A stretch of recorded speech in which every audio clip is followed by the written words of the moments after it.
There's Jake.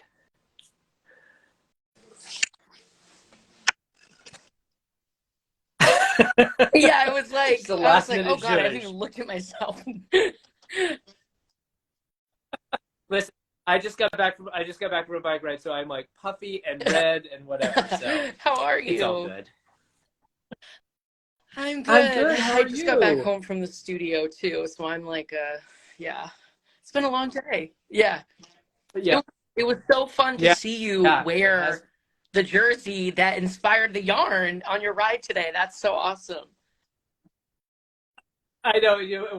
I, I was just thinking. I was like, oh, I should have had it here. Meanwhile, the little screen you probably wouldn't have seen it. Plus, it's totally sweaty now, so we're not gonna bring that out and do that. But yeah, it was really it was really cool to be able to do that and to have the yarn and show it off. And so hopefully a lot of folks from the ride who have that jersey, have seen it now and can sort of be inspired to do something Yeah, with the yeah. yarn. So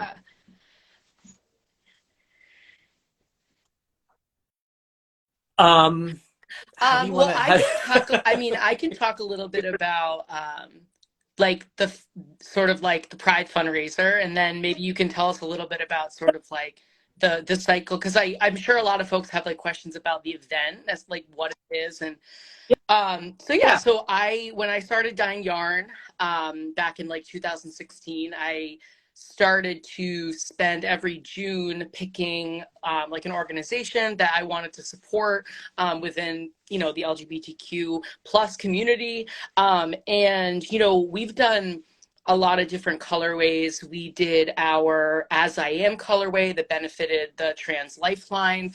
We did sort of like a rainbow colorway, which I believe that year benefited Trevor Project.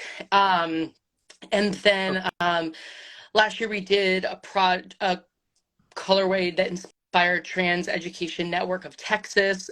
So yeah, so we've done a lot of different, we've done a lot of different colorways for these specific organizations. And, like as Kenyarn has grown and as our space has grown and as our production has grown, it's been really cool to be able to offer like a larger portion of the donation to these organizations, and be able to actually produce like in a little bit of a larger volume. So yeah, so honestly, this year, I start thinking about it usually like around March, but I was kind of like, with the change in our business happening like later this year, I kind of said like, okay, well, I really want to be like on top of this and get ahead of the curve so that people actually can get their yarn for June. And so I have been watching your like, activism like and work in the community and the organizations that you support like for a while. And I think that like it was just sort of an easy like I feel like last year it was like, well, I already know who I want to work with for the Pride fundraiser. And so when I reached out to you, obviously I was so excited that you were on board. And it turns out a lot of people in my life who I didn't even know had a part in the life cycle, like are part of the life cycle. And they're reaching Uh-huh. out to me and they're like, I had no idea you were benefiting them. So Wow. yeah, it's been really cool. Just friends from college, things like that, folks who volunteered on the sidelines, folks who did the race for the first time last year. So that's been really, really cool. So I'm Wow. very happy, yeah, to support you and to support the organization. I, just while we're chatting, but yeah, so this is Love Bubble. This is the yarn that Jake dyed up. If you go to I didn't bring it in here as we said in front because it's all sweaty because I wore today. But if you go back into my feed today, I posted a little video of me wearing the jersey that was sort of the inspiration for the yarn. But that is so cool because I know a couple of people who I've become Instagram friends with, that have done the ride. A couple of knitters. And in fact, today while I was on my ride and I stopped to get have a little bite to eat, someone had messaged me and they're like doing the ride for the first time and they're also a knitter and they were like, "Do you knit on the ride?" So it's really cool how these things all come together because you know when you reached out to me, as I said today on my post, once I stopped squealing, because I've been such a huge fan for such a long time. I still rave to this day about the Mean Pearls collection as one of the all-time best pure collections ever. And so I'm so glad that I still have a bunch of that yarn stashed away, all ready to end up in projects. So for many years to come, your Mean Girls yarn will be be getting by me. So that's so I was I was touched that you were you were down to do something specific for A's Lifecycle. So yeah, I can talk a little bit about the ride itself and maybe a little bit of background. So when I was much younger, back in the late 90s, there was a bunch of these rides across the country that started in California and then one in Boston, from Boston to New York. And so in like 97, I did the Boston to New York ride. And then from there, for the next several years, did a bunch of them. So I rode Boston to New York 3 times. I rode across Texas twice. I rode across Alaska one year. And that basically did me in. And after the Alaska ride, which I think I just like overdid it because that year I did a Texas ride. I was a roadie for a Boston New York ride, and then I rode across Alaska. And I was done. Like I was just like, that Alaska ride just killed me. I put my bike in storage when I was still living in New York and didn't ride my bike for 20 years. And then in 2016, I guess, or we moved out here in 2016, a friend of mine joined the board of San Francisco AIDS Foundation, which is one of the beneficiaries of the AIDS Lifecycle out here. It's called now, but it used to be the California AIDS Ride. And she was like, I remember you used to do these rides back when we were young. And would you ever consider like doing it again? I feel like I need to do it as a board member.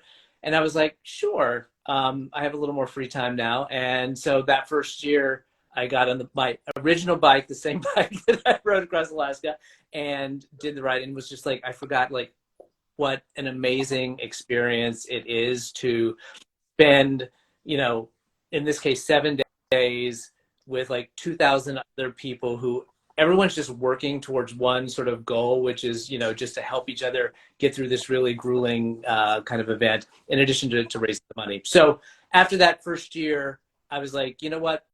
And I don't even know what made me think of this number or why I thought I could do it, but I was just like, I'm going to see if I can raise $200,000 in the next 10 years for AIDS Lifecycle. And so I'm in year 5 now. I think it's not going to take me 10 full years. I hopefully 2 more years after this year for sure. I should be there. Maybe 1 more year if we have a couple great fundraisers like this, and then next year have some really good ones as well. So that's kind of what my sort of background with the ride is. It's really an amazing event. We called this yarn Love Bubble because that's what everyone who does the ride sort of refers to, that community that you build for that because it's really unlike anything I've ever experienced in my life, because all you're doing is all you're focused on is getting to the next stop in the road. There's 2,000 plus riders every year. There's another 1,000 people that are just there to sort of like move this gigantic tent city along the way, and everyone's just kind of like helping out each other, and like everyone's in a really good mood, even though in physical distress, and just sort of like chipping in. And if for some reason your bike breaks down or whatever and you can't ride that day, everyone usually like jumps in to do something else. It's just a really amazing experience, and sort of giving you a sense of what life could be like if like everyone was just sort of like working together and yeah, being awesome people.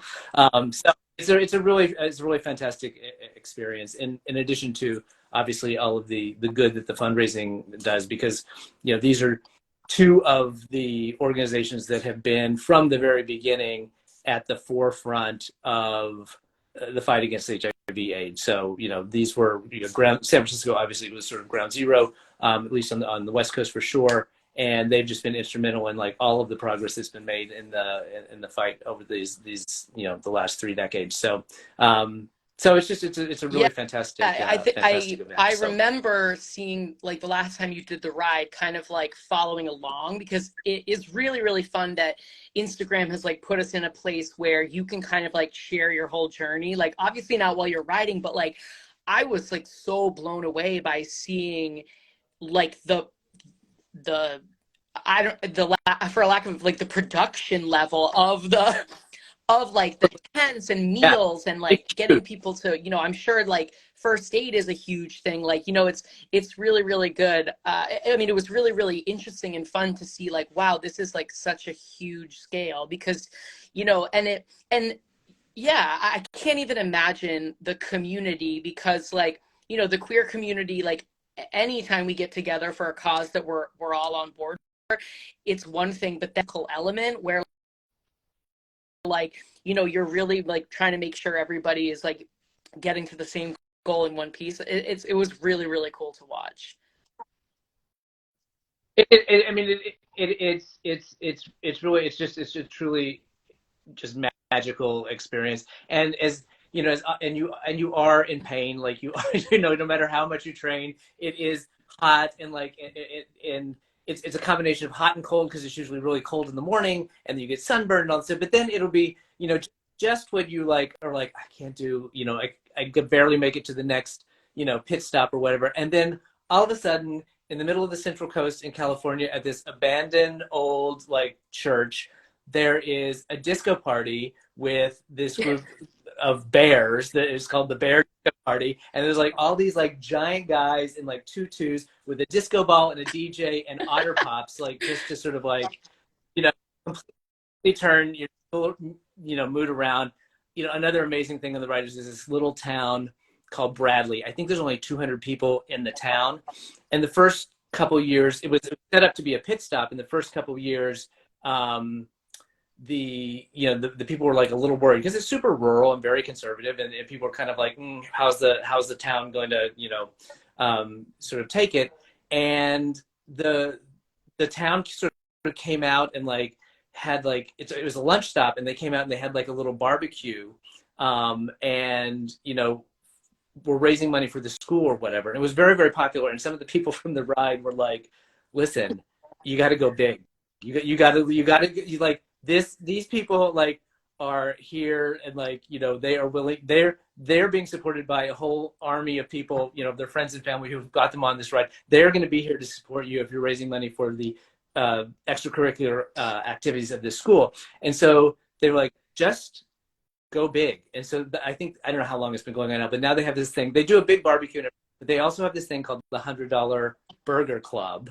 And it's basically, it's always the hottest day of the ride, but they like open up this little tiny little school that's air conditioned, and if you for like $100, Oh, you nice. get like table service, and like the kids are these like white tablecloths, and the kids, the waiters and the waitresses, and they like you can sit in the air conditioning and like have your hamburger or whatever, and it's I think they've almost all but stopped the official like lunch stop on the ride because everybody goes to the barbecue with the $100 burger club, and they fully fund all of the extracurricular activities for the Bradley School District one day with just all of us coming through town. So it's just really a fun.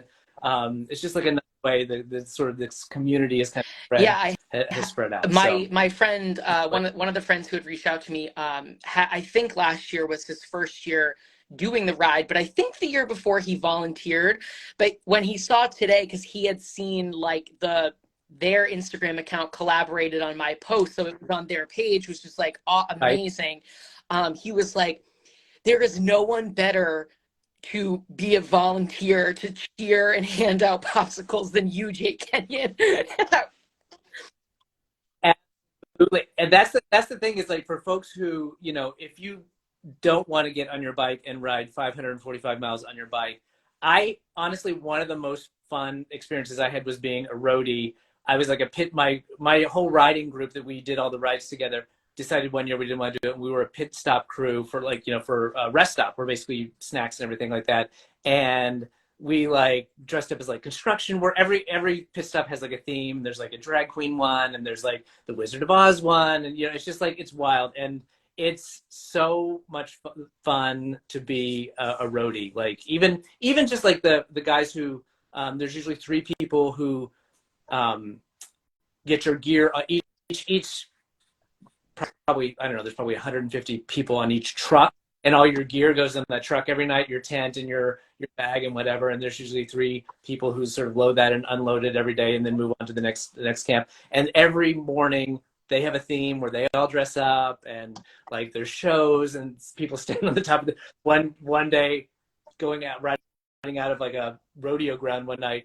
This guy was blasting Evita, like, you know, full beard and everything, like on the top of one of the trucks, Yeah. doing a lip sync to like "Don't Cry for Me, Argentina." It's like that whole vibe just is like all week long, just to kind of keep everyone's sort of spirits going. I know. So I'm it's gonna really have to look into volunteering, cool like, because I'm like, what do I have to do in, you know, like in the middle of like the summer? But yeah, honestly, it sounds so much fun. And yeah, isn't there a day where like is there a red dress day or like?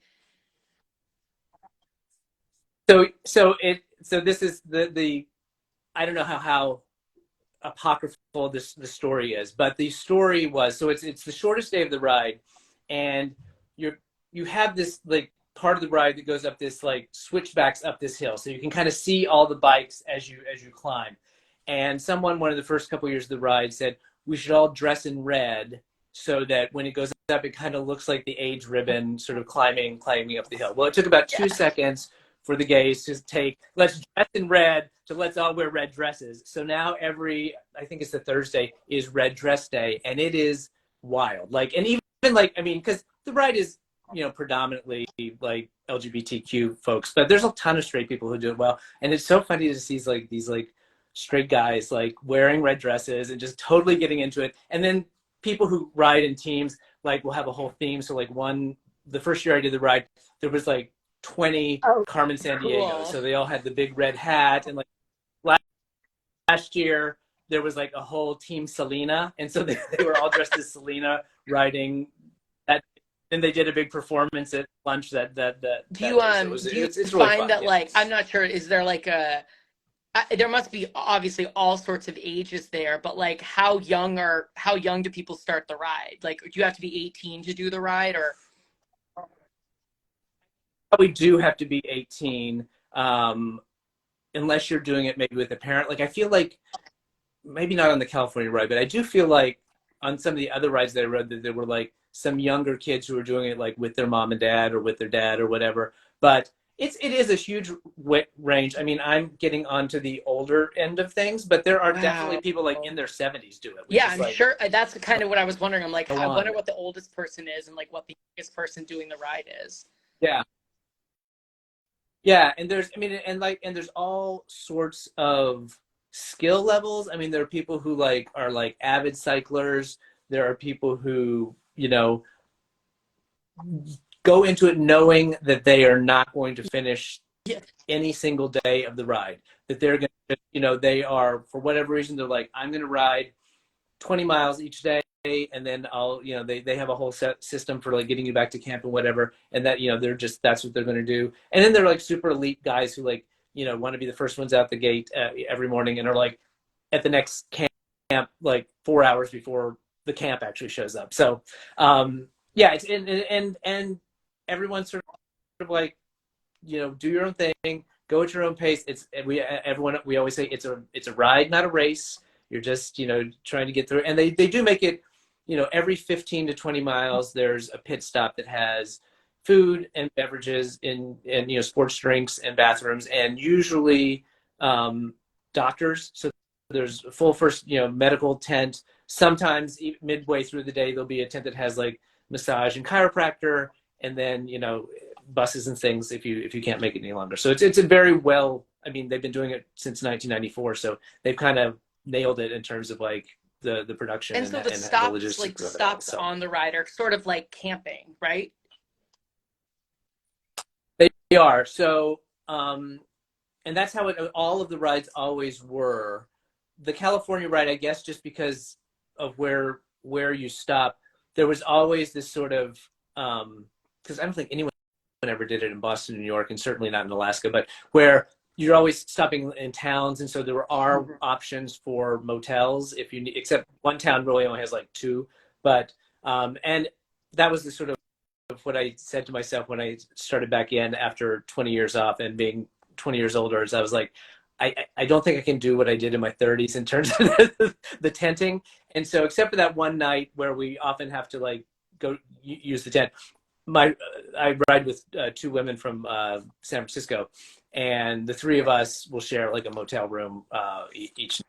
Yeah, it's just it's the ride itself is hard enough, and I Yeah, did my time in yeah. the tent. So I mean, I don't think tent sleeping for anyone is great, but I can't imagine riding all day and then you're like, all right, tenting it is. you know what? Like it's the yeah. Most nights you're just so exhausted it doesn't even it almost doesn't matter. But it can really make a difference like who you're tenting with, because if you get a snorer, that can be a real thing, or where your tent is in camp, because if you're near like the porta potties, like you hear the slamming of the doors all night long because Yeah. people Oh my keep getting up and gosh. going. Yeah. I mean, honestly, it sounds so much fun. And it really is like, I mean, in talking to friends, who were talking about the ride, it really is like incredible that right now we're in a period of time where like, like our elders like witnessed the HIV/AIDS Yep. epidemic like in such a different way than it is now, and it really is like so Yep. good to see that. Like I feel like a lot of these organizations are like trying to just do a lot more education like in spheres that a younger generation can see, like TikTok, Instagram, things like that, like doing that, you know, destigmatization work. And yeah, it's just been really awesome because like I spent a lot of time scrolling through like their feed and like seeing like how much work they do outside of obviously just this, life cycle. But yeah, it's really, I'm very, very excited that we can support them. Yeah. No, I mean, it is because, I think that's one of the sort of misconceptions is I think a lot of, you know, people sort of think, oh, it's, you know, we've gotten to the point with PrEP and with all the drugs that it's sort of like kind of a manageable thing. And it is much more manageable than it was, 30 years ago. But it's still out there, especially among certain communities, where it still is like a huge problem in terms of new transmissions and things like that. And so the work they're doing on education, on destigmatizing things, on preventative measures is all really important. And for the communities that these organizations serve, they're often like the primary care physicians for those communities. So they are access points for all types of healthcare for some of the communities that they serve. So it's still they're still, even 30 years later, they're still sort of filling this sort of critical role in the Yeah. in the epidemic. Um, so Yeah, well, let's let's talk show it about off.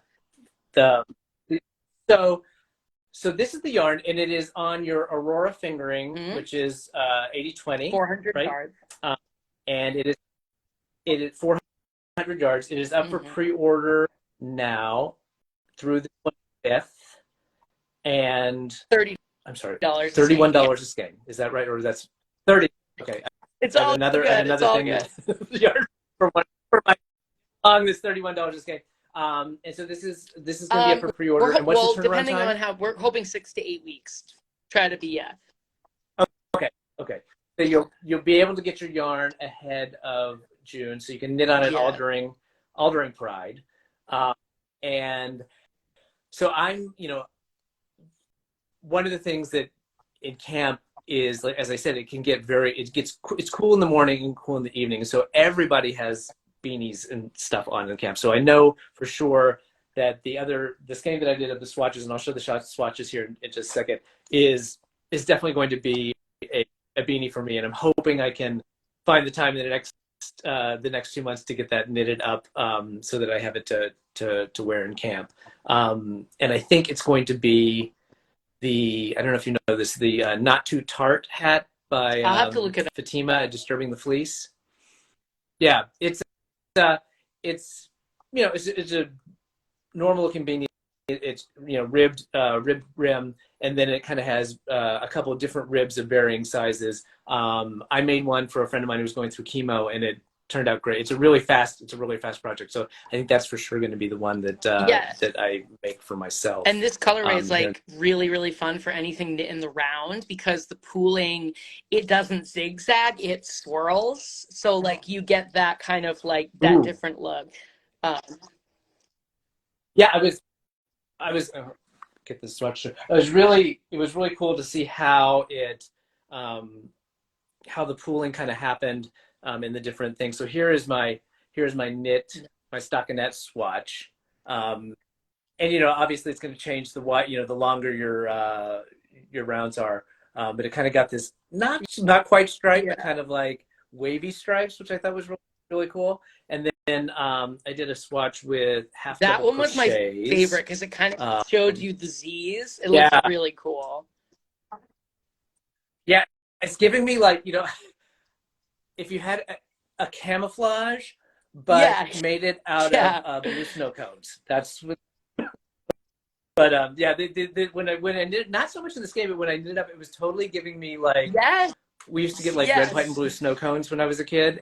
Yeah, this is totally what it was giving me. And then I did a little motif, which was supposed to be a hexagon, but somehow turned open out, and I split it apart, but Nice. turned into a star somehow. Um, but yeah, I think that's really cute. It's just like enough of the red to give it Yeah, like like when you sent me the little skein, pops. like in the colorway development, I was like, okay, this could get really weird really fast because the orange, like when you're speckling orange on blue, you risk brown. And then like, so I was like, okay, and then you red Mm, on blue, you risk purple. So I'm like, so that's why there's like a lot of negative space there. But and people have been asking me, like yeah, folks, because when I posted it this morning, folks have asked me, and this is good information for anyone watching, but like I'm only offering on fingering, but like if you're looking to do it like a DK or a worsted weight project, what's really fun is just skeining two skeins up and holding it double, but making sure that like on one skein you're yeah, starting with a white portion and the other one you're starting with a blue, so you kind of get more of like an even look. Yeah, yeah. kind of yeah. Yeah, because because I've been since I got the yarn a couple of weeks ago, I've been obsessed with like what can I make, what can I make with it. So I've been going around, digging through like, and I have a couple of ideas, and I'm gonna probably do film a little short YouTube thing, just kind of walking through like so where I can show pop up the pattern photos and things like that about things that you could make with it. But I just as I was thinking today. I was like, oh, I didn't even think about like holding a double to make a DK hat, which would Yeah. also be much faster for me, so I could for sure get it done in time. But maybe maybe I have to go back and look at that because that would be cool too. But the not too tart hat is a really for some reason, even though it's fingering weight, it worked up really really quickly when I did it before, and it's a really nice shape. And I think it'll look great in this. I can't wait to see. Now that you said that about the swirling, I can't wait to Yeah, in the round, I see it think work it's up in gonna the round. end up looking kind of like the half double crochet swatch. Like you're gonna get the ebb and flow. But yeah, Yeah. yeah, I'm very excited. I'm so glad you like it because I was like, oh, these blues. Like you sent me two options. It was like two jerseys, and one was like a little more reserved, and I was like, no, no, no, we gotta go with like we gotta go with this like bright blue one. Well, and it's funny because because I you can see the jersey, but the jersey, I mean, it has the blue here, I think, but then the middle is all the sort of red and yellow. And I knit with a ton of blue, like blues, like what it like I always say, like I never have Yeah. seen a skein of blue yarn that I haven't bought. But I don't do much with red and yellow. And when I sent that jersey, I was like, oh, it could be like you go with the red and yellow, and then I'm gonna like struggle a little bit. But I think it's perfect because not only is it a lot of the blue, but when you do, I mean, when you do get the red, and when I don't know what the technical term but when the red kind of hits the white, you get that gold or that sort of yellow to orange to red, which is just exactly like that sort of sunrisey color that they're going for in the uh on the jersey, Yeah, it was like I the just have to colorway. do. I have to be like hold like I had to show some reserve because I'm like, I want to just do a little, I just want red and orange to be like a pop in it. But I loved on the jersey, what Yeah, was so like unique to me was the white parts of the jersey fading into the blue. I'm like, that's what I want to capture. Yeah.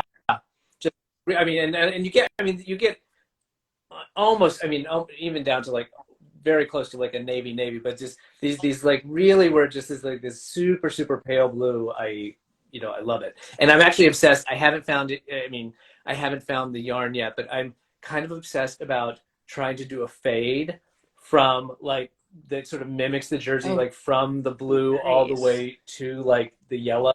Use this as sort of one of the transition colors in that on some sort of, big shawl or something. So I'll have to squirrel away a couple extra skeins to do that, and then maybe I'm going to Maryland Sheep and Wool in a couple weeks, and so maybe there I can sort of find kind of the missing pieces for this. So, but I did have a couple other if people are interested. So I looked at things that would either take one or two skeins. So if you want to buy one or two skeins, and on the knit side, not the not too tart hat.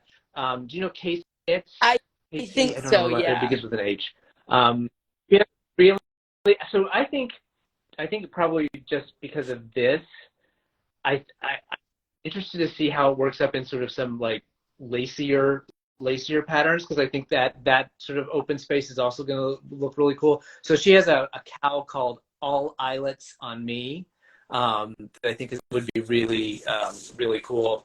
And then I think there's a ton of like single skein shawl projects. There seems like everyone's coming out with their single skein shawl project, but there's a new one by Amba O'Brien, which is actually it's Yeah. actually here on the it's in the two sheep thing. It's called Canyon Dawning Shawl, and I was like, oh, that I think I would was be saying fantastic. I think I'm gonna use mine for the Sophie scarf, because like it calls for like a Oh DK yes, work. It doesn't use that much yardage. You know what I mean? So I'm like, oh, I think I'm just gonna make one of those, because that is like the perfect little size, and you're holding it double, so you're gonna get more of the feel of the colorway. right, Yeah, but no, I right. do know the All Islets on Me. Casey Herlick, I think is her last name. Yeah, Casey knits. Yeah, Yeah, I love her. One of her other oh yeah. patterns I'm like obsessed with. But yeah, and also like sock knitters. That is the best sock yarn. Oh yeah. Oh, and this, and well, I'll mention this in a minute because I have something fun, kind of on that front. But yeah, socks for sure. And then like grab like a red yarn or whatever for heels and toes, and I think that, or an orange, I think that would be really, really. Um, the on the because I'm a big hat knitter. So on the crochet side, there's one called Bifurcation Beanie, by oh my goodness, she's crochet etc. like all spelled out on Instagram, and it's like I don't know how it's done, like almost looks like cables on crochet. And the other one that I thought would be really fun is your friend uh, Tony's called the Party Punch Yep. shawl. It's a Tunisian crochet. Yeah, I thought that would be Yeah, really this really cute as well. that's there is like I know that also like if you're looking for like one skein shawl like shawlettes, like Casa Pinka is also she has a lot of great patterns Yeah, that are only one skein. Yeah. she has one called Done, and it looks. I mean, she uses like a crazy like every color shawl. And I think this would be a much more subdued version of that, but I think it could look really really cool as well. But yeah, there's a ton of.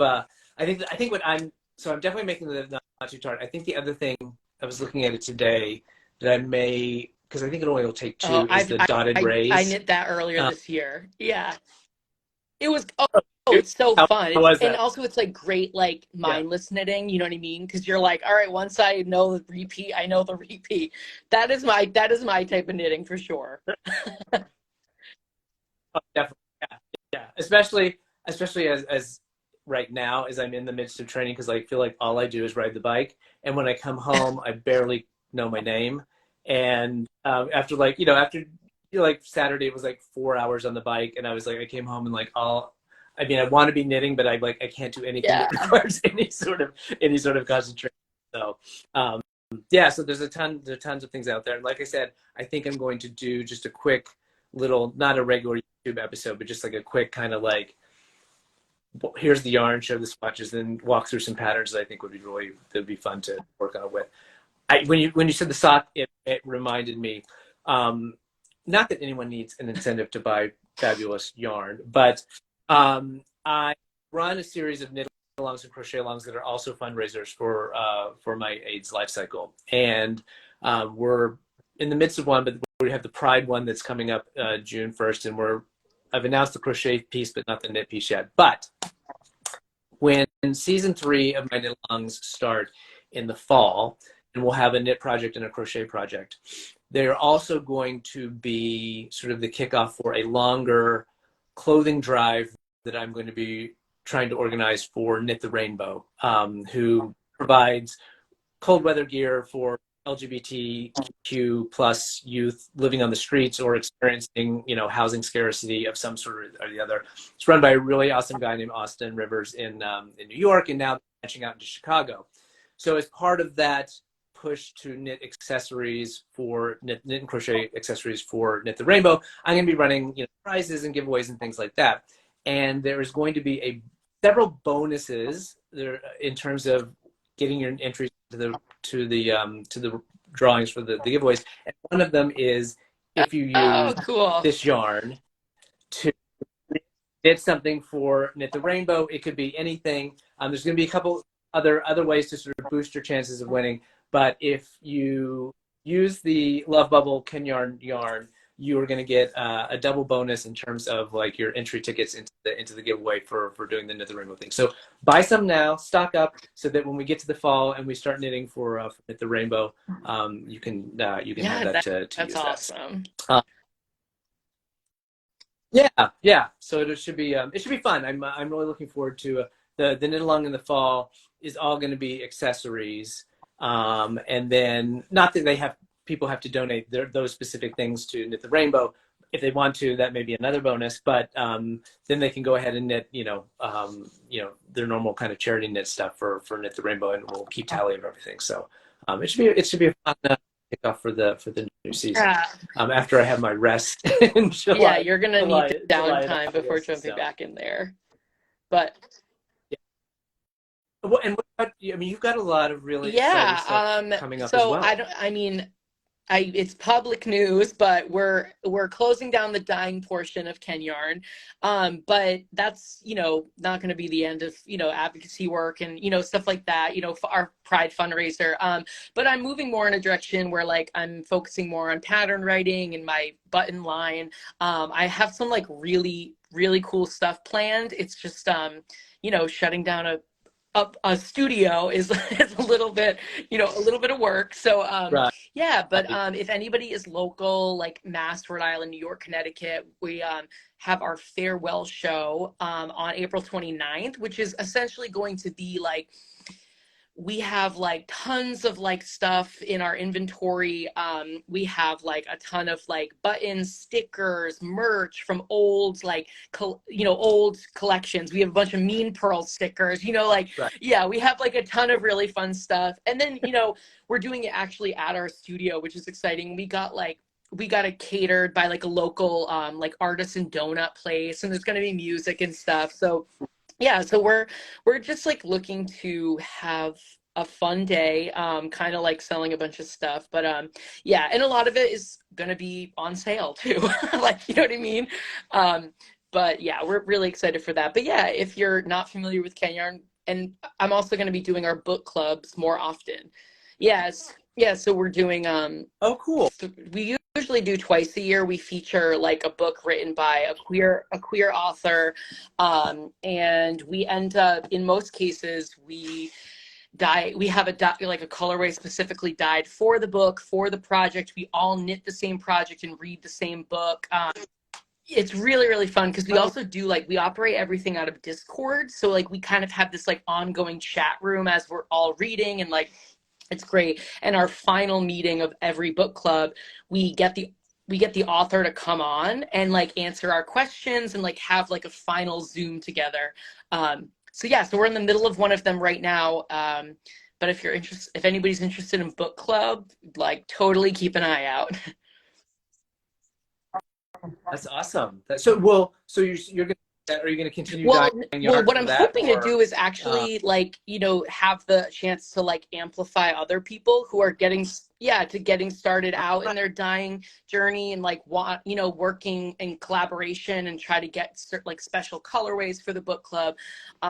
Yeah, so that's going to be really oh cool. cool. I want to continue doing the Pride fundraiser too, just in maybe a different capacity, like with buttons, shawl rings, stuff like that.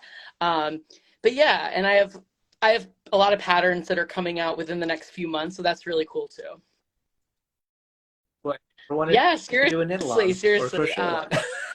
But yeah, Yeah, so that's kind of where. I have one Oh final my gosh, how collection could I coming forget? soon. You're like, I know because you love it too, and I'm so excited too. But we have one final collection.